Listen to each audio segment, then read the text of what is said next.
unatumama kila dakika. Gachagua ni matusi. Hakuna kitu mdomo yake inasema mazuri. Kila kisimama sijui Ruto huyu, Ruto yule. Kwani Ruto hana mama yake? Hana baba yake? Hana ndugu zake?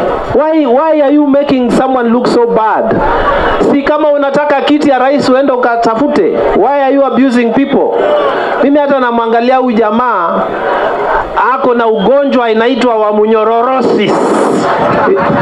Na sisi tunadua dawa yake. Tutamdunga sindano 2027 atashangaa sana. Sisi tutamdunga sindano. Tutaanza hapa Tana River. Sasa sisi wananchi wa Tana River, mimi ni ODM. Governor ni ODM. Saidi ni ODM. Yakubu alikuwa upya na ni Azimio. Lakini rais wetu ambaye ilikuwa ni candidate wetu ni Raila ameungana na Ruto. Sasa sisi mnataka tuunge shetani?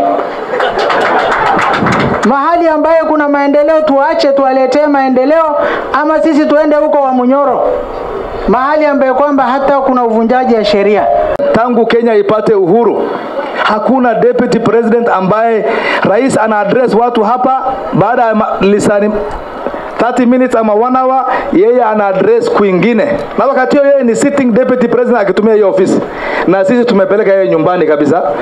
Na kama kuna kitu tumefanya ya kusaidia Kenya hata apart from maendeleo ni kupeleka huyo mkabila nyumbani. Kwa hivyo sisi tunamwambia apeane rais yetu nafasi, sisi aweze kusaidia watu wa Tana River na watu wa Kenya kwa ujumla.